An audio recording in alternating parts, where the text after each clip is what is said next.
કેમ છો દોસ્ત, મજામાં ને?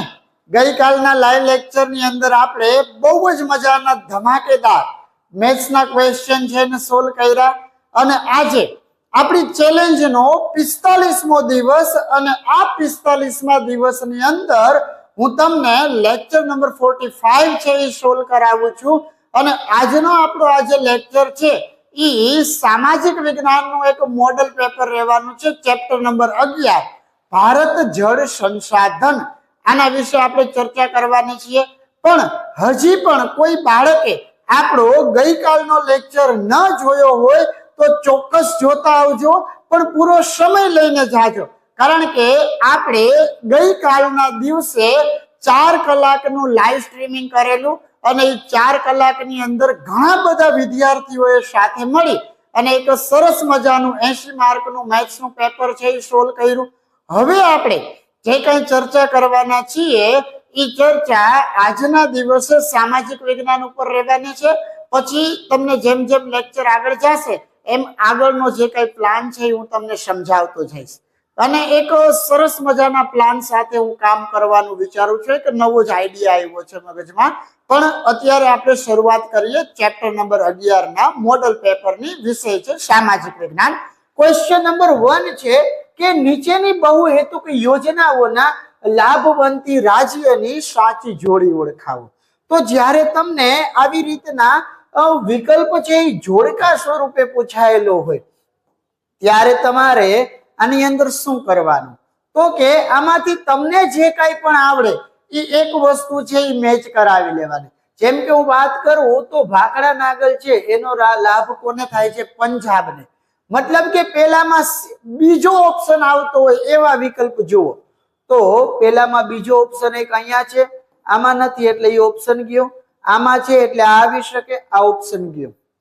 ત્યારબાદ નર્મદાની વાત કરીએ તો નર્મદા ક્યાં મળે આપણને? ગુજરાતમાં। તો ચોથામાં સી ઓપ્શન આવતો હોય એવો તો આ ગયો આવ્યો શું? આ मतलब કે આપણો જવાબ છે એ શું રહેવાનો છે? ભાખડા નાગલ છે એ કેમ આવશે? પંજાબ। કોશી નદી છે એ કેની અંદર છે? બિહાર। નાગાર્જુન સાગર છે એ આંધ્રપ્રદેશ અને નર્મદા છે એ ગુજરાત। આ ઓપ્શન છે એને ખાસ તૈયાર કરજો કારણ કે આના ઉપરથી એક 1 માર્ક છે એ તમારો અવશ્ય છે એ આવે છે। વળી પાછું તમને યાદ કરાવું ભાખડા નાગલ છે એનો લાભ કોને થાય છે? પંજાબને। કોશીનો લાભ કોને થાય છે? બિહારને।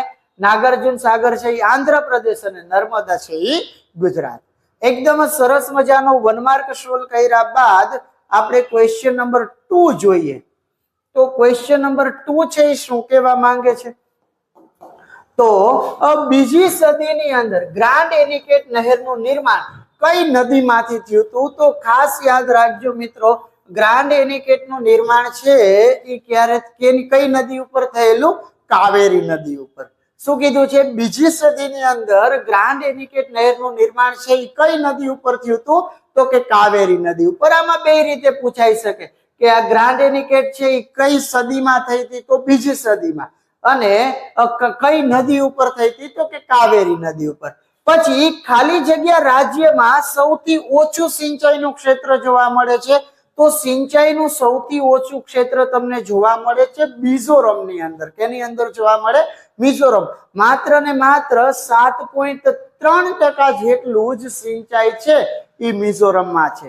ત્યારબાદ મિઝોરમ પછી સૌથી વધારે વાત કરીએ તો સૌથી વધારે સિંચાઈનું ક્ષેત્ર છે એ પંજાબની અંદર છે અને કદાચ 90.8% જેટલું છે। પૃષ્ઠીય જળનો મુખ્ય સ્ત્રોત છે એ શું છે? તો પૃષ્ઠીય જળનો મુખ્ય સ્ત્રોત થશે નદી।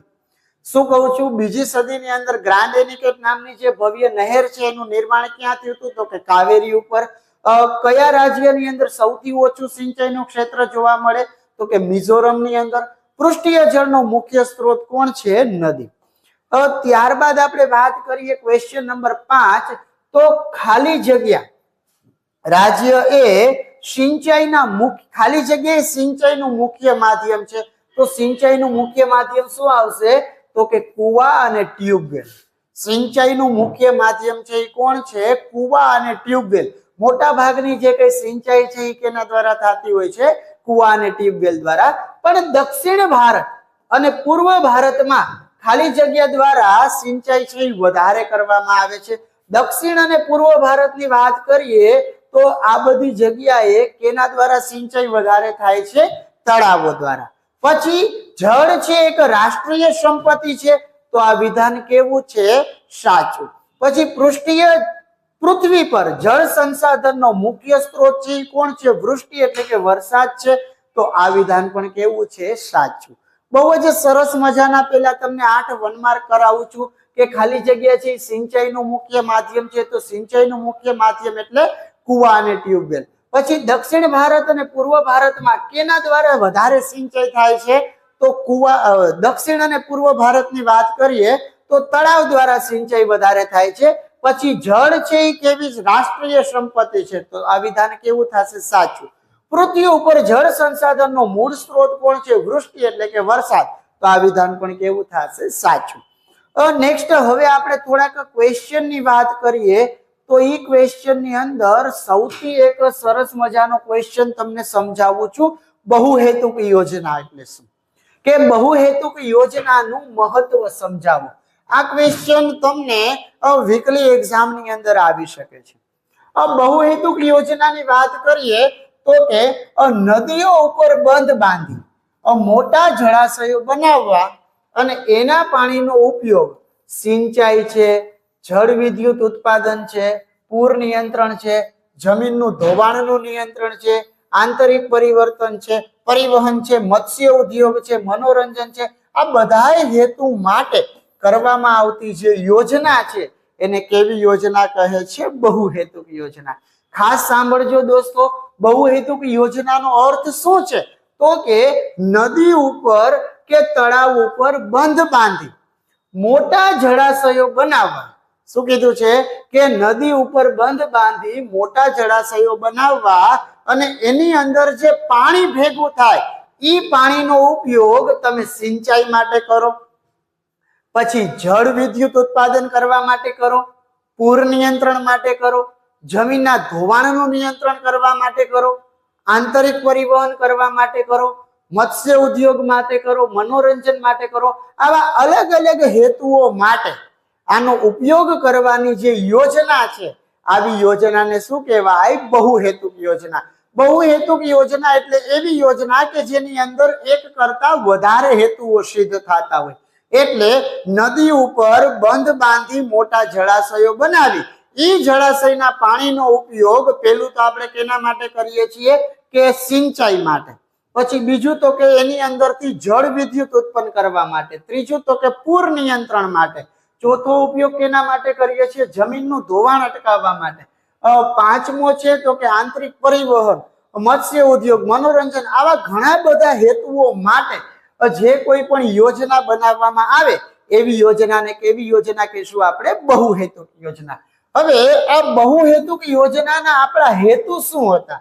તો કે બંધથી બનેલા જળાશયમાંથી નહેર કાઢી અને દેશની અંદર સિંચાઈનો વિકાસ કરી ખેત ઉત્પાદન વધારવું. બહુહેતુક યોજના માટેનો સૌથી પહેલો હેતુ આપણો એવો હતો કે બંધથી આપણે જે જળાશયો બનાવી છે એ જળાશયમાંથી નહેર કાઢવાની અને એ નહેર છે એ નહેર કાઢી દેશની અંદર સિંચાઈનો વિકાસ કરી અને એની જે પાણી છે એના દ્વારા શું કરવું છે? તો કે ખેતીનું ઉત્પાદન વધારવું છે. બીજો હેતુ તો કે બંધોના પાણી દ્વારા જળ વિદ્યુત ઉત્પન્ન કરી ખેતી અને ઉદ્યોગોનો વિકાસ કરવો. બીજો હેતુ શું હતો આપણો? કે બંધનું જે પાણી ભેગું થાય એ પાણી દ્વારા નીચે ટર્બાઇન રાખી જળ વિદ્યુત ઉત્પન્ન કરવાનું અને એની અંદરથી વીજળી ઉત્પન્ન થાય એટલે ખેતી અને ઉદ્યોગોનો વિકાસ થાય. ત્યારબાદ ઉદ્યોગો અને મોટી વસાહતોને પાણી પૂરું પાડવું. કારણ કે અહીંયા મોટું જળાશય આપણે બનાવીએ છીએ તો એના દ્વારા જે કઈ પાણી છે એ પીવાલાયક પાણી છે એ ઉદ્યોગોને અને મોટી વસાહતોને આપી શકે. મોટી વસાહતો એટલે ઝાઝા બધા લોકોને. પછી નદીની અંદર આવતા વિનાશક પૂરને અંકુશમાં લઈ નદી કાંઠાની જમીનના ધોવાણને અટકાવવું તથા પૂરથી થતી તારાજી છે એ રોકવી. શું કીધું છે? કે નદીની અંદર ક્યારેક પૂર આવતું હોય છે તો એ પૂરને કંટ્રોલમાં લઈ અને બીજી વસ્તુ કે નદી કાંઠાની જે આજુબાજુની જે જમીન હોય એની અંદર રૂગું પાણી છે એ આવ્યું જાય તો એના લીધે શું થાય, આજુબાજુની જમીન છે એનું ધોવાણ વધી જાય. તો આ જમીનનું ધોવાણ અટકાવવું અને એના દ્વારા જે પૂર આવે તો એ પૂરથી જે કઈ નુકસાન થાય એ નુકસાનને રોકવા માટે. અત્યારે મેં તમને અહીંયા 4 પોઈન્ટ સમજાવ્યા છે કે બંધથી બનેલા જળાશયમાંથી શું કીધું છે. પહેલો પોઈન્ટ કે બંધથી બનેલા જળાશયમાંથી નહેર કાઢવાની અને દેશની અંદર સિંચાઈનો વિકાસ કરી ખેત ઉત્પાદન વધારવાનું. બીજું કેના માટે વાત કરી, જળ વિદ્યુત માટે. તો કે બંધોના પાણી દ્વારા જળ વિદ્યુત ઉત્પન્ન કરી ખેતી અને ઉદ્યોગોને આપણે શું કરી શકીએ, એનો વિકાસ કરી શકીએ. ત્યારબાદ તો કે ઉદ્યોગો અને મોટી વસાહતોને આપણે પાણી પૂરું પાડી શકીએ. ચોથો ઉપયોગ તો કે નદીની અંદર જે વિનાશક પૂર આવે છે એ વિનાશક પૂરને કંટ્રોલમાં લઈ શકીએ. ત્યારબાદ બીજી વસ્તુ કે નદી કાંઠાની આજુબાજુની જે જમીન છે એનું ધોવાણ થતું અટકાવવા માટે અને આ પૂરથી થતી જે નુકસાની છે એનાથી બચવા માટે. 4 પોઈન્ટ પછી તમને વાત કરીએ તો પોઈન્ટ 5 થી લઈ અને 10 ટોટલ 10 પોઈન્ટ સમજવાના છે આમાં. તો પોઈન્ટ નંબર 5 ની વાત કરી તો કે જળાશયમાંથી મોટી નહેરો કાઢી અને આંતરિક જળમાર્ગો વિકસાવવા. શું કીધું છે કે આ જે જળાશય એટલે કે નદીઓની અંદરથી મોટી બધી નહેર કાઢવાની અને એ નહેર નીકળે એટલે એની અંદરથી આંતરિક જળમાર્ગ છે એનો વિકાસ કરવાનો. પછી બંધોથી રચાયેલા જળાશયની અંદર મત્સ્ય કેન્દ્ર ઉભા કરવા અને મત્સ્ય ઉદ્યોગ વિકસાવવો. કે તમે આ બંધ બાંધી અને જળાશયની અંદર મત્સ્ય કેન્દ્ર ઉભા કરે એટલે અહીંયા ચાચી બધી માછલીઓ ભેગી કરે અને માછલીઓ ભેગી થાય એટલે એના ઉપરથી શું કરે, મત્સ્ય ઉદ્યોગ છે એ ઉભો કરે. પછી નદી કાંઠાના વિસ્તારની અંદર જંગલનો વિકાસ કરી વન્યજીવોનું સંરક્ષણ કરવું. કે એક બીજો ઉપાય શું કીધો કે નદી કાંઠાની આજુબાજુમાં જે કઈ જંગલો છે ઈ આજુબાજુના જંગલની અંદર શું કરવાનું કીધું છે કે વિસ્તારની અંદર જંગલનો વિકાસ કરવાનો. એટલે ઝાઝા બધા વૃક્ષો વાવે અને ત્યાં આપણે વન્યજીવનું સંરક્ષણ છે એ કરી શકીએ છીએ. પછી લીલો ઘાસચારો ઉત્પન્ન કરી પશુપાલનનો વ્યવસાય વિકસાવવો. કે આજુબાજુમાં જે જગ્યા ખાલી પડી છે ત્યાં લીલું ઘાસ વાવી દઈ અને લીલું ઘાસ વાવીએ એટલે ત્યાં પછી પશુઓ છે એને ચરવા માટે બોલાવીએ કે જેથી કરીને પશુઓને ખાવાનું મળી જાય. એને ખાવાનું સારું મળે તો એની અંદરથી દૂધ મળે, દહીં મળે, ઘણી બધી વસ્તુ બનાવી શકીએ. એટલે કે લીલો ઘાસચારો ઉત્પન્ન કરી પશુપાલનનો વ્યવસાય કરવો. પછી જળાશયમાંથી આજુબાજુના શહેર અને ગામડાને પીવાનું સ્વચ્છ અને ચોખ્ખું પાણી છે એ પૂરું પાડવું. અને છેલ્લો છે કે બંધોની આજુબાજુમાં બગીચા બનાવી મનોરંજન માટે સહેલગાહના એટલે હરવા ફરવાના આ જે રમણીય સ્થળો છે, સારામાં સારા સ્થળો છે એને ઉભા કરવા. ખાસ યાદ રાખજો શું કીધું છે કે પેલા 4 પોઈન્ટ પછી 5મા પોઈન્ટમાં તો કે નળાશયની અંદરથી નહેર કાઢી અને આંતરિક જળમાર્ગો વિકસાવવા. ત્યારબાદ બંધોથી રચાયેલા જળાશયમાં મત્સ્ય કેન્દ્ર ઉભા કરવા અને એની અંદરથી મત્સ્ય ઉદ્યોગનો વિકાસ કરવો. ત્યારબાદ નદી કાંઠાના વિસ્તારની અંદર જંગલનો વિકાસ કરી અને વન્યજીવોનું સંરક્ષણ કરી શકાય. પછી લીલો ઘાસચારો ઉત્પન્ન કરી અને પશુપાલનનો વ્યવસાય વિકસાવી શકાય. પછી જળાશયમાંથી આજુબાજુ પાણી ભેગું થાય આજુબાજુના શહેર અને ગામડાને પીવાનું સ્વચ્છ અને ચોખ્ખું પાણી આપી શકાય. પછી બંધોની આજુબાજુમાં બાગ બગીચા બનાવી અને હરવા ફરવાના અને સહેલગાહના સ્થળો છે એ ઉભા કરવા.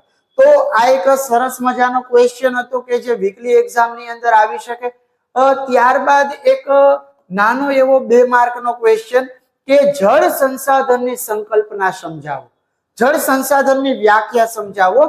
તો કે પૃથ્વી ઉપર જીવનનો ઉદ્ભવ છે એ કેની અંદરથી થયો છે, જળ એટલે કે પાણીમાંથી. કારણ કે પાણી વગર જીવન છે એ શક્ય નથી. પછી જળ છે એ જીવનની પહેલી શરત છે કે પાણી છે એ આપણા જીવનની કેવી શરત છે, પહેલી શરત છે.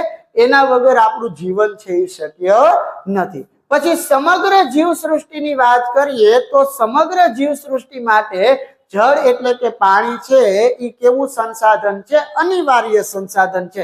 એટલે એની બધાને જરૂર રહેવાની. ભારત માટે જળ છે એ બહુ જ મહત્વપૂર્ણ અને સંકટગ્રસ્ત સંસાધન છે. તો એકદમ સરસ મજાના 4 પોઈન્ટ છે કે પૃથ્વી ઉપર જીવનનો જે ઉદ્ભવ છે એ કેની અંદરથી થયો છે? પાણીમાંથી થયો છે. અને પાણી છે એ જીવન જીવવાની પહેલી શરત છે, એના વગર જીવન છે એ શક્ય નથી. બીજું, સમગ્ર જીવ સૃષ્ટિ માટે કેની જરૂર રહેવાની છે? તો કે જળની. એટલે જળ છે એ અનિવાર્ય સંસાધન છે. ત્યારબાદ ભારત માટે આ જળ એટલે કે પાણી છે એ બહુ એટલે બહુ મહત્વનું અને એકદમ સંકટગ્રસ્ત સંસાધન છે. સંકટગ્રસ્ત સંસાધન એટલે કોઈ પણ એવી મુસીબતની પરિસ્થિતિની અંદર પાણી છે એ આપણને કામ આવે છે.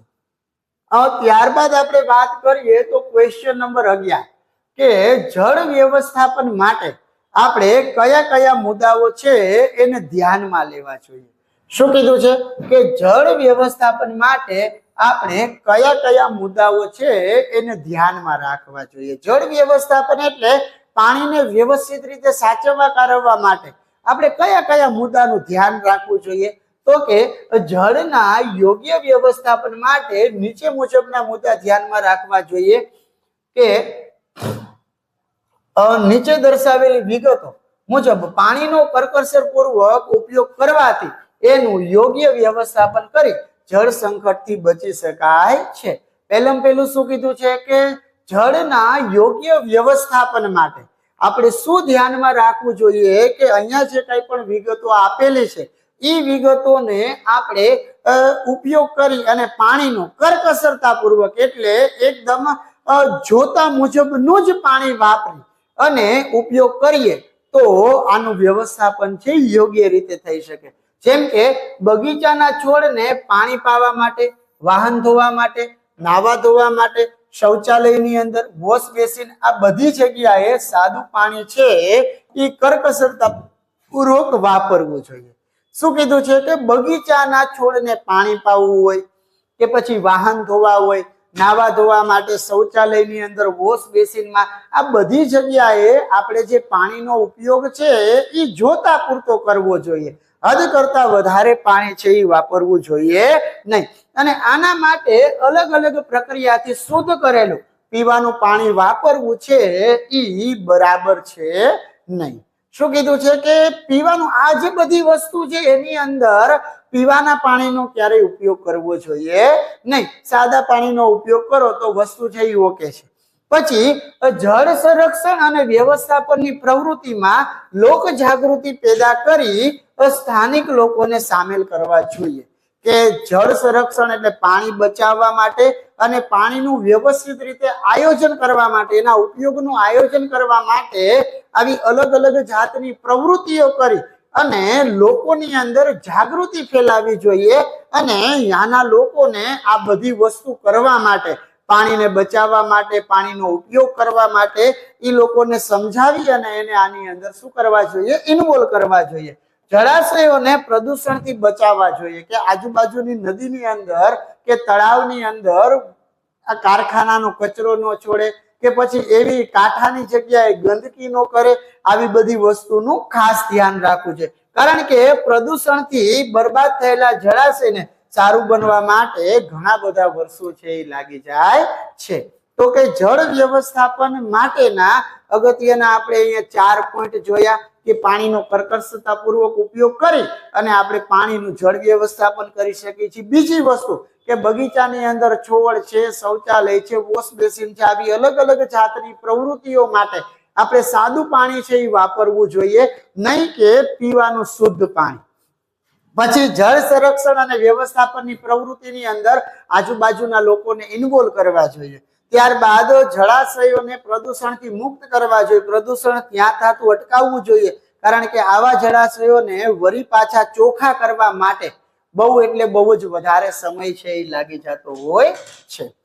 ત્યારબાદ આપણે એનાથી આગળના બીજા પોઈન્ટ જોઈએ તો કે ઉપયોગમાં લેવાયેલા પાણીનો શક્ય હોય તો પુનઃ ઉપયોગ થાય એવા પ્રયત્ન કરવા. કે એક વખત આપણે જે પાણીનો ઉપયોગ કરી લઈએ એ પાણીનો ઉપયોગ છે વળી પાછો શક્ય હોય એટલો પુનઃ ઉપયોગ કરવાનો પ્રયત્ન કરવાનો. અને ભૂમિગત જળનો ઉપયોગ કરતા એકમો ઉપર દેખરેખ રાખવી કે જે જગ્યાએ ભૂમિગત જળનો ઉપયોગ થાય છે, મતલબ કે જમીનમાંથી ખેંચી અને પાણી કાઢે છે, તો આવી બધી જગ્યાએ દેખરેખ રાખવી. પછી કુવા છે, ટ્યુબવેલ છે, ખેત તલાવડી છે, આવા જળ સ્ત્રાવના એકમોનો ઉપયોગ વધારવો જોઈએ. કુવા, ટ્યુબવેલ, ખેત તલાવડી આવા જે બધા વસ્તુ છે કે જમીનમાંથી આપણે જે પાણી કાઢી અને સિંચાઈ કરીએ છીએ તો એનો ઉપયોગ છે એ વધારવો જોઈએ. પછી પાણી પુરવઠાની પાઇપલાઇન ની અંદર પ્રદૂષણ થતું અટકાવવા માટે એને ભરેલી રાખવી જોઈએ. કેવી રાખવી જોઈએ? ભરેલી. અને એની અંદર નુકસાન થાય તો એનું તાત્કાલિક સમારકામ કરવું જોઈએ. એટલે નુકસાન વાળા ભાગ દ્વારા પ્રદૂષણ ન થાય અને પાણી છે એ બહાર વહી જતું અટકે. આ એક બહુ સારી લાઈન છે કે પાણી પુરવઠા વાળી જે લાઈનો છે એ લાઈનો એક તો ભરેલી હોવી જોઈએ. બીજું એની અંદર પ્રદૂષણ ન થાય એની ધ્યાન રાખવાની. અને જો કોઈ પણ સંજોગો વસાત એ લાઈન છે એ તૂટી ગઈ છે, એની અંદર કોઈ જાતની ખામી આવી છે, તો આ તૂટેલી લાઈન કે પછી ખામી પડેલી વસ્તુને આપણે વ્યવસ્થિત રીતે અને વહેલી તકે રિપેર કરાવવી જોઈએ કે જેથી કરીને એની અંદરથી વધારાનું પાણી છે એ વેસ્ટ ન જાય. આજે તમારી આગળ વધારે પાણી આવે છે તો તમને એની કદર નથી. બાકી અમુક એવા દૂર ગામડીય વિસ્તારની અંદર જાઓ કે જ્યાં પાણી ભરવા માટે કેટલા બધા કિલોમીટર સુધી હાલીને જવું પડતું હોય છે. એટલે પાણીનો શક્ય હોય ત્યાં સુધી ઓછો ઉપયોગ કરવો અને પાણીને વેસ્ટ થતું અટકાવવું. ત્યારબાદ હવે ખાલી 2-3 ક્વેશ્ચન જ છે, 12 અને 13. કારણ કે આ ચેપ્ટર છે એટલું મોટું નથી, નાનું છે. આના ક્વેશ્ચન છે એ ઓછા છે. હવે હું તમને વાત કરીશ ક્વેશ્ચન નંબર 12 અને ક્વેશ્ચન નંબર 13 ની. પછી આ ચેપ્ટર નું કામ થઈ જશે અહીંયા કમ્પ્લીટ. પછી તમને એક સરસ મજાની વાત કહેવી છે મારે કે જળ સંસાધનની જાળવણી માટેના ઉપયોગો જણાવો. તો આ જળ સંસાધનની જાળવણી છે એ કેવી રીતના કરી શકીએ? તો કે જળ સંસાધનની જાળવણી માટે એનો આપણે વિવેકપૂર્ણ ઉપયોગ કરવો એ સૌથી પહેલી આવશ્યકતા છે. તો પછી આ જળ સંસાધનની જાળવણી છે એ થાય કેવી રીતના? તો કે જળ સંસાધનની જાળવણી કરવા માટે સૌથી પહેલું કામ શું છે? તો કે આ જળ સંસાધનનો ઉપયોગ કેવો કરવો? તો કે વિવેકપૂર્ણ કરવો. મતલબ કે જરૂર હોય એટલા જ પાણીનો ઉપયોગ કરવો. બીજી જરૂર જળ સંચયનની છે કે જળ સંચયન માટે વધુમાં વધુ જળાશયનું નિર્માણ કરવું. વધારાનું જળ ધરાવતી નદી બેસિનમાંથી ઓછું જળ ધરાવતી નદી બેસિનની અંદર જળનું સ્થાનાંતર અને ભૂમિગત જળ સ્તર ઉપર લાવવાના પ્રયાસોની જરૂર છે. પહેલો પોઈન્ટ આપણે શું કીધો કે જળ સંસાધનની જાળવણી છે એના માટે આપણે શું કરવું જોશે? એનો વિવેકપૂર્ણ ઉપયોગ કરવો જોશે. બીજું તો કે બીજી જરૂર કેની છે? આપણે જળ સંચયનની છે. જળ સંચયનની એટલે પાણીને એક જગ્યાએ સંચય કરવું, ભેગું કરવું. કેવી રીતના? તો કે જળ સંચય માટે વધારેમાં વધારે જળાશયની અંદર વધારેમાં વધારે જળાશયોનું નિર્માણ કરવું. એટલે નાના મોટા ડેમ છે એ બનાવવા. પછી વધારાનું જળ ધરાવતી જે નદી બેસિન છે કે જેની અંદર બહુ વધારે પાણી છે, એ વધારે પાણી વાળી નદીમાંથી પાણી છે એ તમારે કેના તરફ મોકલવાનું? ઓછું જળ ધરાવતા નદી જળ બેસિનની અંદર સ્થાનાંતર કરવાનું. અને ભૂમિગત જળનું જેમ સ્તર છે વધારેમાં વધારે ઉપર આવે એના માટેના પ્રયત્ન કરવા. ત્યારબાદ જળ છે એ એક કેવી સંપત્તિ છે? રાષ્ટ્રીય સંપત્તિ છે. અને દેશના બધા વિસ્તારો માટે ન્યાયી ફાળવણી થાય એ જોવાની જવાબદારી છે એ કોની છે? સરકારની છે. કે આ જળની સંપત્તિ છે કે રાષ્ટ્રીય સંપત્તિ છે એ કોઈ વ્યક્તિગત નથી.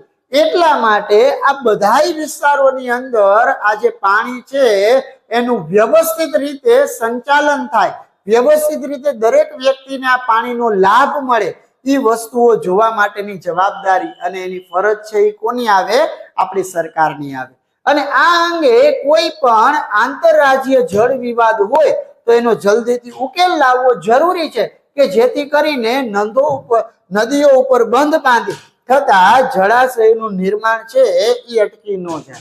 અને જો કોઈ રાજ્ય વચ્ચે કે કોઈ આંતરરાજ્ય વચ્ચે કે રાજ્યની અંદર અંદરો અંદર આ પાણીને લઈને કોઈ પણ જાતના પ્રશ્નો છે એવી સમસ્યા ઊભી થાય છે તો જલ્દીથી આ બધી સમસ્યાનો હલ લાવી અને નદીઓ ઉપર બંધ બાંધી અને જળાશયોનું કામ છે એ અટકવું જોઈએ નહીં. ટોટલ 4 પોઈન્ટ જોયા આપણે. 4 પોઈન્ટ ની અંદર પેલા કેની વાત કરી કે જળ સંસાધનની જાળવણી માટે એનો ઉપયોગ આપણે કેવી રીતે કરવો જોઈએ? એકદમ વિવેકપૂર્ણ કરવો જોઈએ. પછી તો કે બીજી જરૂર કેની છે? તો કે જળ સંચયનની. જળ સંચયન માટે શું કરવાનું? તો કે વધારેમાં વધારે જળાશયો છે એ બનાવી અને વધારે ભાગના જે જળ બેસીન વાળા વિસ્તારો છે એની અંદરથી ઓછા જળ બેસીન વાળા વિસ્તારો છે એ બધી જગ્યાએ પાણીનું સ્થળાંતર વધારવું, પ્લસ વધારામાં ભૂમિગત જળના સ્તર જેમ વધારે ઉપર આવે એના માટે પ્રયત્ન કરવો. અને આ જળની સંપત્તિ છે, જળ છે એ કેવી છે કે રાષ્ટ્રીય સંપત્તિ છે, એના ઉપર કોઈ વ્યક્તિગત અધિકાર છે નહીં. એટલા માટે દેશના બધાય વિસ્તારોને દરેક વ્યક્તિ સુધી યોગ્ય પાણી અને પૂરતા પ્રમાણમાં પાણી મળી રહે એ જોવાની ફરજ છે એ કોની છે? આપણી સરકારની છે. પણ જો આવી વસ્તુની અંદર કોઈ રાજ્ય વચ્ચે અંદરો અંદર પાણીને લઈને કોઈ સમસ્યા ચાલુ રહેતી હોય તો જલ્દીથી આપણે એનો ઉકેલ લાવવો જોઈએ અને નદી અને બંધ ઉપર શું કરવાના? બંધ બાંધી અને જળાશયનું નિર્માણ છે એ અટકી ન પડે એની કાળજી રાખવી જોઈએ. ત્યારબાદ આપણે વાત કરીએ પોઈન્ટ નંબર 5 ની. તો પોઈન્ટ નંબર 5 માં શું કીધું છે? છેલ્લો જ પોઈન્ટ છે કે જળ સંસાધનની જાળવણી માટે જળ પ્લાવિત ક્ષેત્રનો વિકાસ અને વૃષ્ટિય જળ સંચયન છે આ બહુ એટલે બહુ સારા ઉપાયો છે કે જળ સંસાધનોને જો આપણે જાળવણી કરવી હોય તો એના માટે જળ પ્લાવિત ક્ષેત્રનો વિકાસ કરવાનો અને બીજું વૃષ્ટિ જળ સંચયન છે. આ બહુ એટલે બહુ સારા વિચારો છે. ત્યારબાદ આપણે એક આ ચેપ્ટરનો સૌથી છેલ્લો ક્વેશ્ચન જોઈએ છીએ કે વૃષ્ટિ જળ સંચયન માટે માહિતી આપો. શેના માટે માહિતી આપવી છે આપણે? વૃષ્ટિ જળ સંચયન માટે. વૃષ્ટિ જળ સંચયન એટલે વરસાદ દ્વારા જે કંઈ પણ પાણી આપણને મળે છે એ વરસાદ દ્વારા મળતું પાણી છે એને આપણે કેવી રીતના સાચવી અને અલગ અલગ વસ્તુના ઉપયોગમાં લઈ શકીએ? તો કે ભૂમિગત જળનો જથ્થો વધારવા માટે વૃષ્ટિ જળ સંચય કરવો છે એ બહુ જરૂરી છે કે જમીનની અંદર આપણે ભૂમિગત જળનું સ્તર છે એ વધારવું છે.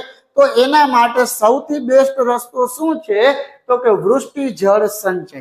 વૃષ્ટિ જળ સંચય એટલે વરસાદનું જે પાણી છે એને વધુમાં વધુ ભેગું કરવું અને આ પ્રવૃત્તિની અંદર કુવા, બંધારા, ખેત તલાવડી વગેરેના નિર્માણ દ્વારા વરસાદના પાણીને એકઠું એટલે કે ભેગું કરવામાં આવે છે. તો આ વૃષ્ટિ જળ સંચયન કરવાનું કેવી રીતના? તો કે કુવા છે, બંધારા છે, ખેત તલાવડી છે, આ બધી વસ્તુનું નિર્માણ કરી અને આ બધી જગ્યાએ વરસાદનું પાણી છે એને ભેગું કરવાનું. એના લીધે જમીનની અંદર જળ સંચય થઈ ભૂમિગત જળની સપાટી કેવી આવશે? ઉપર આવશે. અને સંચિત વૃષ્ટિ જળના અનેક વિવિધ ઉપયોગો થઈ શકે છે અને વૃષ્ટિય જળ સંચયના મુખ્ય હેતુ છે એ નીચે મુજબ છે. શું કીધું છે કે ભૂમિગત જળનો જથ્થો વધારવો છે તો એના માટે બેસ્ટ વસ્તુ શું છે? તો કે વૃષ્ટિ જળ સંચયિત કરવું. અને વૃષ્ટિ જળ સંચયિત કરવું એનો મતલબ શું? તો કે કુવા છે, બંધારા છે, ખેત તલાવડી છે, આવી બધી વસ્તુઓનું નિર્માણ કરી અને એની અંદર વરસાદના પાણીને ભેગું કરવું. હવે વરસાદના પાણીને આપણે ભેગું કરશી એટલે એનાથી જે ભેગું થયેલું પાણી છે એ જમીનની અંદર ઉતરશે અને જમીનની અંદર ઉતરવાથી ભૂમિગત જળની સપાટી છે એ કેવી આવશે? ઊંચી આવશે. હવે સંચિત વૃષ્ટિ જળના ઘણા બધા ઉપયોગો થઈ શકે છે કે તમે આવી રીતના પાણી છે એ ભેગું કરેલું છે તો એના ઘણા બધા ઉપયોગ થઈ શકે અને વૃષ્ટિ જળ સંચયનના હેતુ છે એ તમને અહીંયા નીચે સમજાવેલા છે. સૌથી પહેલો કે પાણીની વધતી જતી માંગ છે એ પૂરી કરવી. જો તમે આવી રીતના પાણી ભેગું કરેલું હશે તો પાણીની અત્યારે સૌથી વધારે માંગ છે એટલે જે જગ્યાએ પાણીની જરૂર છે એ બધી જગ્યાએ પાણી પૂરી પાડી શકો. પછી સપાટી પરથી નિરર્થક વહી જતું વધારાનું પાણી છે એ ઘટી જશે. ત્રીજું કે સડક માર્ગોને પાણીના ભરાવાથી બચાવી શકાય. નકર શું છે કે આ જગ્યાએથી પાણી છે એ આગળ વધતું જાય તો એના લીધે એ પાણી છે એ બધું રોડ રસ્તા ઉપર આવી જાય અને આવી રીતના જો પાણીને સાચવેલું હશે તો સડક માર્ગ ઉપર પાણી છે એ ભરાતું બંધ થઈ જશે. પછી ભૂમિગત જળનો જથ્થો વધારી અને એની સપાટી છે એ શું લાવી શકાય? ઊંચી લાવી શકાય. પછી ભૂમિગત જળનું પ્રદૂષણ ઘટાડવું. કેનું પ્રદૂષણ ઘટાડવું? ભૂમિગત જળનું. અને એની ગુણવત્તાની અંદર સુધારો કરવો. પછી ઉનાળામાં અને લાંબા શુષ્ક સમયગાળામાં પાણીની ઘરેલું જરૂરિયાતને પહોંચી વળવા માટે આ જે 6 પોઈન્ટ છે એ શું છે? વૃષ્ટિ જળ સંચયના મુખ્ય હેતુ છે કે પહેલો હેતુ તો કે આવી રીતના પાણી સાચવેલું હશે તો પાણીની વધતી જતી માંગ છે એ પૂરી કરી શકશું. પછી સપાટી ઉપરથી નકામું છે વધારાનું પાણી વહી જતું હશે એને બચાવી શકશું. પછી સડક માર્ગોના લીધે સડક માર્ગોની અંદર પાણી જે ભરાતું એ પાણી ભરાતું છે એ અટકાવી શકાય. પછી ભૂમિગત જળનો જથ્થો વધારી અને એની સપાટી છે એ ઊંચી લાવી શકાય. પછી ભૂમિગત જળનું પ્રદૂષણ ઘટાડવું અને એની ગુણવત્તાની અંદર શું કરવું? સુધારો કરવો. ઉનાળાની અંદર અને લાંબા શુષ્ક સમયગાળાની અંદર પાણીની ઘરેલું જરૂરિયાતને પહોંચી વળવા માટે હવે જ ખાલી છેલ્લા 3 પોઈન્ટ જ છે. 2 જ પોઈન્ટ શું કીધું છે કે મોટા શહેરની અંદર બહુમાળી મકાનની અંદર અગાસી ઉપર કે છાપરી ઉપર પડતા વરસાદનું પાણી ભેગું કરી મકાનના પરિસરમાં મોટા વરસાદી ટાંકા છે એ બનાવવા જોઈએ. આ વસ્તુ છે એ બધાએ કરવી જોઈએ કે શહેરની અંદર કે પછી કોઈ બહુમાળી ઇમારતની અંદર જ્યાં જ્યાં અગાસી ઉપર પાણી ભેગું થાય છે એ અગાસી ઉપર ભેગું થતું પાણીને નીચે જમીનની અંદર એક મોટો બધો કૂવો ખોદી અને એક મોટો બધો ટાંકો બનાવી એ ટાંકાની અંદર પાણી છે એ ભેગું કરી અને આખું વર્ષ તમે એની અંદરથી વરસાદનું પાણી છે એ પી શકો છો. પછી વૃષ્ટિ જળ સંચય માટે કેટલીક ઓછી ખર્ચાળ પદ્ધતિઓ પણ છે. એમાં પાણી ભરવા માટે ખાડોનું નિર્માણ કરવું, પછી ખેતરની ફરતે ઊંડી નીકો ખોદવી અને નાની નદી ઉપર બંધારા બાંધવા વગેરે છે. આ બધી વસ્તુઓનો સમાવેશ થાય છે. તો વિદ્યાર્થીઓ આજના દિવસે મેં તમને સામાજિક વિજ્ઞાનનું ચેપ્ટર નંબર 11 આનું એક સરસ મજાનું મોડલ પેપર સમજાવેલું અને આ ક્વેશ્ચન પેપર છે એ તમને પરીક્ષાની દ્રષ્ટિએ ખૂબ જ ઉપયોગી સાબિત થશે. હવે મારે આગળના પ્લાનની તમને વાત કરવાની છે કે સૌથી પહેલી ચેલેન્જ આપણે શું લીધી છે કે ડે 1 થી લઈ અને તમારી પરીક્ષાનું છેલ્લું પેપર પૂરું થાય ત્યાં સુધી હું તમને રોજથી રોજ એક લેક્ચર છે એ અપલોડ કરીશ અને તમારે લોકોએ એક લેક્ચર જોવાનો અને હું ચેલેન્જની કન્ટિન્યુટી ઉપર ચાલુ છું અને આજે આનો 45મો દિવસ છે અને 45મો લેક્ચર છે. મતલબ કે 1.5 મહિનાથી આપણી ચેલેન્જ છે એ કન્ટિન્યુ છે. હજી 4 દિવસ કેટલા દિવસ? હજી 4 દિવસ હું આ ચેલેન્જ છે એ કન્ટિન્યુ રાખીશ. મતલબ કે 49 દિવસ સુધી અને એક લેક્ચર એક્સ્ટ્રા એડ કરીશ એટલે 49 દિવસની અંદર 50 લેક્ચર. ત્યારબાદ એક વરી પાછી નવી સિરીઝ ચાલુ કરું છું. ડેઈલી એક લેક્ચર તો હશે જ પણ એક નવી સિરીઝ ચાલુ કરું છું 90 ડે 90 પ્લસ માર્ક. કઈ સિરીઝ ચાલુ કરું છું? 90 ડે 90 પ્લસ માર્ક. કોઈ પણ બાળક કોઈ સમય સંજોગો વસાત આ બધી વસ્તુઓ જોવા માટે રહી ગયા હોય તો ચોક્કસ એવી ખાતરી આપું છું કે આ 50 લેક્ચર છે એ પૂરા કમ્પ્લીટ જોજો અને જો તમને આ 50 લેક્ચર માંથી કાંઈ પણ વસ્તુ એવી અગત્યની લાગી કે ના સર તમે કરાવ્યું એના લીધે મારા માર્કની અંદર 2% સુધારો આવ્યો કે 2 માર્કનો સુધારો આવ્યો તો મારી આ જે મહેનત છે એ સફળ થશે. અને જો આ 50 દિવસની અંદર 49 દિવસના 50 લેક્ચરની સિરીઝની અંદર તમને મજા આવી હોય તો આપણે એક નવી ચેલેન્જ ચાલુ કરીએ છીએ 90 ડે 90 પ્લસ માર્ક અને એના માટે હું 90 દિવસ છે એ 90 લેક્ચર અપલોડ કરીશ અને એ 90 લેક્ચરની અંદર એટલું મસ્ત મજાનું સાહિત્ય તમને આપીશ કે જેના થકી તમારી બોર્ડની પરીક્ષાનો સ્કોર છે એ બેસ્ટમાં બેસ્ટ બનશે. અને આવતા રવિવારે ફરી એકવાર એક સરસ મજાનું એક 80 માર્કનું પેપર છે એ સોલ્વ કરશું. પણ આવતા રવિવારે આપણે જે વર્ક કરશું એ 90 ડે 90 પ્લસ માર્કની ચેલેન્જમાં આવી જશે. એટલે એક હવે મારે જે લેક્ચર જે તમને કન્ટિન્યુ બનાવવા છે એ 5મા ચેપ્ટરના થોડાક લેક્ચર બાકી છે સમાંતર શ્રેણીના એને ઝડપથી સોલ્વ કરાવી દઈશ. ત્યારબાદ એક હજી ચેપ્ટર નંબર 11 વિજ્ઞાન સમાંતર શ્રેણી વાળું શ્રેણી જોડાણ ને સમાંતર જોડાણ ને વિદ્યુત ચેપ્ટર છે એનું એક મોડલ પેપર છે એ કરાવવું છે. પણ જોઈએ આ 50 દિવસની ચેલેન્જની અંદર એને કમ્પ્લીટ કરી અને 5 દિવસમાં હું આ બધી વસ્તુ કવર થાય એવો પ્રયત્ન કરું છું. બાકી એક નવી ચેલેન્જ આપણે ચાલુ કરીએ છીએ, 90 ડે 90+ માર્ક. બરોબર, તો આ વસ્તુ સાથે જોડાવાનું ભૂલતા નહીં. અને તમારા સ્કૂલના જે મિત્રો છે દરેક મિત્રોને કહેજો આનો ફૂલ એટલે ફૂલ ફાયદો ઉઠાવે. અને હજી સુધી જો તમે ચેનલ છે ને સબસ્ક્રાઇબ નથી કરી દોસ્ત, તો સબસ્ક્રાઇબ કરજો, તમને ખૂબ જ ઉપયોગી સાબિત થશે. બાકી 6 માસિક પરીક્ષાના રેકોર્ડ છે એ ચેક કરી લેજો. તમારું ક્વેશ્ચન પેપર મેં 6 માસિક પરીક્ષાના આઈએમપી કાઢ્યા હતા એની અંદરથી જ હતું, તો બોર્ડનું પેપર પણ હવે જે આઈએમપી આપીશ એની અંદરથી જ હશે. દરેક વિષયનું ટોટલી મટીરિયલ છે એ હું તમને આઈએમપી આપીશ, જેથી કરીને તમને ખૂબ એટલે ખૂબ ફાયદો થાય. અને 1 માર્કની તો એક્સ્ટ્રા પ્રેક્ટિસ કરાવીશ. તો મળીએ આના પછીના લેક્ચરમાં. ત્યાં સુધી આપ સૌ વિદ્યાર્થી મિત્રોને કિશન સરના જય શ્રી કૃષ્ણ.